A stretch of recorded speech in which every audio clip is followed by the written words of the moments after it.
Hi, this is Scott Garibay, and today we're going to talk about the Dungeons & Dragons tale, Legends of Vox Machina, Amazon Prime.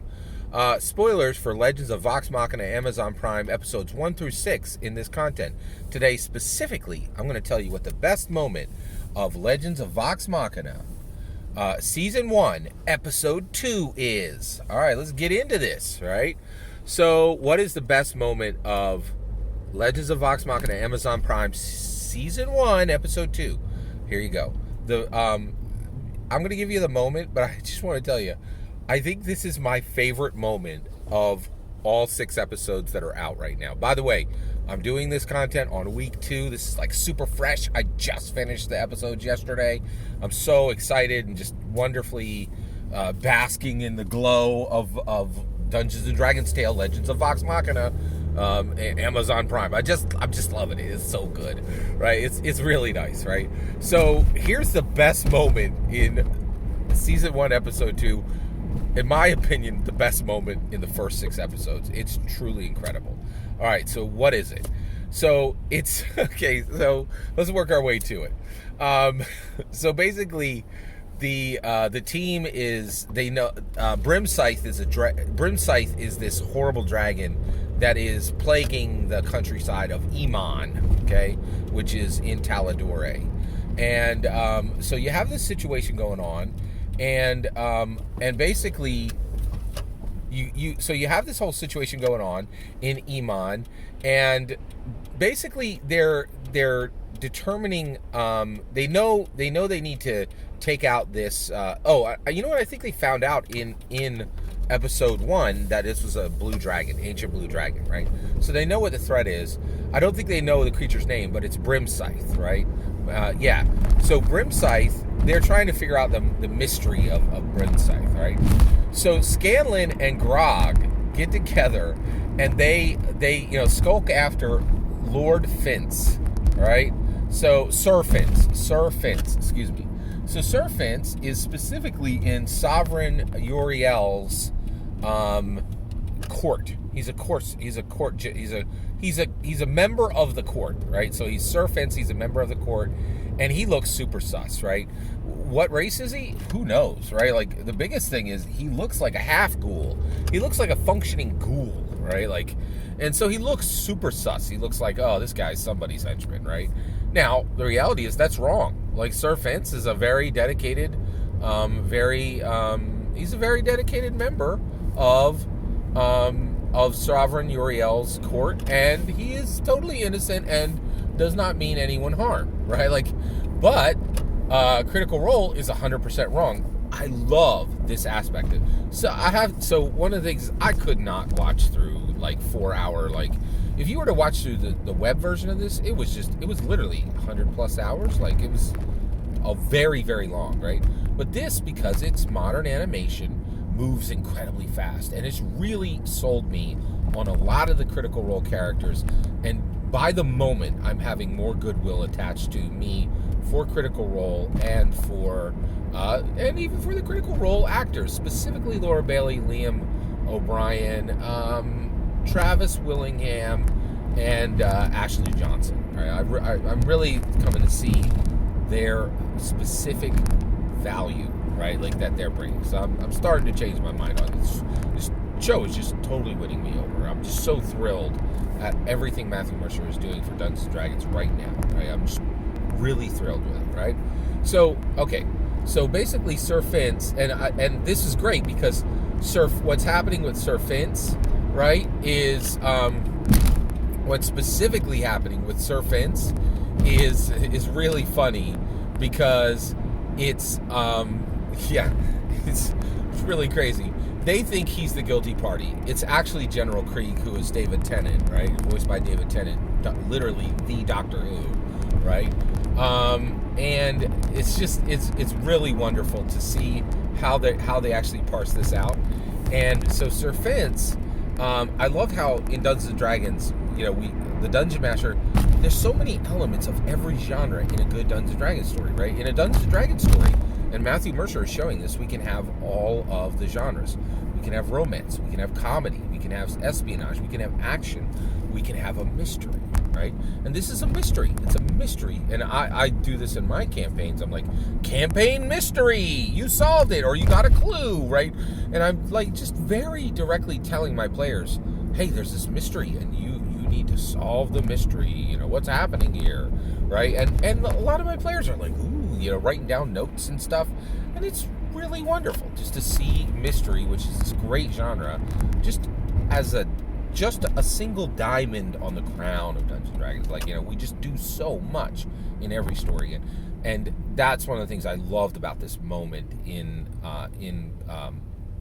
Legends of Vox Machina, Amazon Prime, Season 1, Episode 2, is just seeing this flow of a genuine Dungeons & Dragons story. It screams Dungeons & Dragons at every stop, right? Well, not every stop. There's a few there's a few hitches, but most, right? So, okay. So basically, so Scanlan and Grog follow Sir Fence, and there's some funny, you know, like showing them do espionage is kind of funny, and you know, it's very fun. So they get to General. So Sir Fence goes to General Krieg's mansion, right? His home, okay. And basically Scanlan and Grog are like, okay, we did it, right? Sir Fence is super sus, and now he's come to General Krieg, and he's probably going to harm General Krieg. Maybe we get in there and we make sure that he can't harm General Krieg, right? And so Grog and Scanlan are outside. They've like successfully followed Sir Fence without being seen, right? And so, you know, Scanlan's like, okay, what do we do next, Grog? And he's waiting for Grog to say, I have my battle axe. I'll be here. You go in. I'll look for a you know, and this is what Grog should say. I will look for a symbol in the window. You flash a coin, you know, from the second floor window, and I'll follow in. Or just simply blow your whistle, and I'll rush in to save you in case you got into trouble. You know what Grog says? Grog says, "Give me a sandwich." You're like, what? Why? Wait, you know, we're on a quest, man. Like, there ain't no time for sandwiches. And that's exactly what Scanlan says. Scanlan's like, hey, there ain't no time for sandwiches. We on a quest right now, right? And so, you know, and Grog's like, I'm really hungry, dude, right? And so Scanlan gets Grog a sandwich. It is my favorite moment of the entire show so far. And the reason why is we have been so blessed by Gary Gygax, right? Like, he put into place in 1974, in my humble opinion, Unbound identity, unbound immersion, and he set this direction, he set these parameters for human evolution, for human intellectual evolution in 1974, and opened this gate, right? And so this is just this whole Legends of Vox Machina is just one gem in Gary's crown, right? But what he gave us first was 47 years of combat, right? And the three pillars, you got combat, you got social interaction, you got exploration, right? And the reality is the pillar of combat is quite actual. It is fully realized, right? The pillar of social interaction right now is performative. We actually, with Strixhaven here, we're in actual incipient, and we're moving out of performative, okay? Exploration is simply identified. It's not even performative, right? Like, and so the reality is a pillar of Gygax's three pillars, identified perfectly and named by Mike Mearls in 2014, established in 1974, are combat, social interaction, exploration. A lot of people think that all the pillars exist today. That's not correct. Combat is actual. Social interaction is actual incipient. We just seen the inception of it. It was introduced in Strixhaven, and the reason why is a pillar doesn't arrive until the higher mechanical complexity arrives. That's a reality, right? Like, it is my humble opinion, but in my opinion, that is a reality, right? I should say it that way better, because nobody agrees with me on this. Like, half the things I believe about Dungeons & Dragons, I'm out in the field standing alone. I know nobody agrees with me, but this is really important, okay? And so when I see Scanlan get Grog a sandwich, so first of all, I'm delighted to see it, because it says these are real people, right? And we spent the first 47 years of Dungeons & Dragons focusing on knights and on a lot of combat classes, right? And there is no princess. There is no prince class, right? They're like, oh, you can be a prince or you can be a princess, right? There's no Princess Leia in Dungeons and Dragons, right? They're like, you can attach this noble background as long as you make sure that your combat is fully realized, right? Like, there's just no, like, it's just not correct, right? And so this is the game, this is the part where Sam Riegel and Travis Willingham are saying, these are people.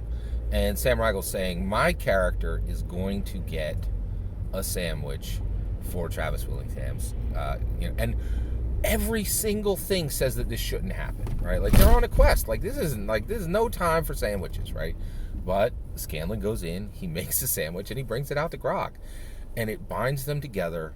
Like, these people, if you're going to fight a dragon together, you need trust, you need friendship. You need, you become brothers and sisters in that moment, right? Like, because your life is on the line, right? And if we're seeing these exciting adventure parts, right, we need to show the aspects of their humanity. And that's what the sandwich is. It's an aspect of Grog's humanity, right? And it's an act of kindness from Scanlan, right? Now, the reason why I'm so excited about this and why it's my favorite, right, is it stands as a very powerful, proper moment in the show now, but it also points to the future of Dungeons & Dragons, right? And so the reality is, like, when they go in and they start swinging their axes against Brim Scythe, there is high mechanical complexity around every single aspect of that, right? Like, we see, they need to get through the armor of the dragon, and Dungeons & Dragons has very literal, like, this is slashing damage, this is piercing damage, this is the type of damage, this is the vulnerabilities, this is the resistances, right? There's just this huge mechanical complexity around it, right? And we're moving toward that. And so what I'm excited about is, okay, the dungeon master saying, Scanlan got Matthew, a future where Matthew Mercer said, Scanlan got Grog a sandwich. You've shown unity as a team. You both get 1d4 for any role you want in this next scene, right? And also, Grog, you have a sandwich, right? So you get a plus 1d6 for damage on any successful hit, right? And attaching high mechanical complexity to every aspect of the humanity of these characters, right? And so not only does this scene show beautiful persistence and almost a near perfect role play situation, right, with the incipient actual social interaction we have now, right? It's not actual, it's incipient actual. It's actual incipient. The inception just occurred in Strixhaven, right? But then also it points to this future, right? This future where we have massive complexity on combat, massive complexity on social interaction. And by the way, just to be clear, the shape of humanity will not allow us to move into exploration until we have fully realized, until the social interaction is not actual incipient, but actual, right? Is actual. Like, combat is actual. That is real. That is a real pillar, right? It's not an identified pillar. It's not a performative pillar, right? And before Strixhaven, all social interaction was performative, right? Mine too, in my games as well. Like, I'm not saying this was all dungeon masters had performative social interaction, right? It's not an issue of intelligence. It's an issue of the pillars aren't real without high mechanical complexity, right? And I'll wholly admit, only I see this. Nobody else agrees with this. No one on the planet is saying this, right? That doesn't deter me from thinking I'm wrong. Like, it's just yeah. I just like and why can't you stand and say something that nobody else agrees with? Because Gary Gygax showed us, right? Like, he's like, yeah, wargaming is not enough. We're gonna do this thing that nobody else said could be done, and we're gonna make it work, right? And there was a point where people didn't believe, right? And he had to push through the doubters, right? And say, I'm the only one standing in this field saying, you know what? Why don't we have a game where we actually care what happens to every single soldier in the warband, right? And his courage inspires me today to stand alone in the sea field and say something that nobody else is saying, right? So I just loved this critical role moment. It is so special to me, and I'm just super thankful to Gary for cracking the world in half in 1974 and making it so that I could watch Matthew Mercer's magnum opus today.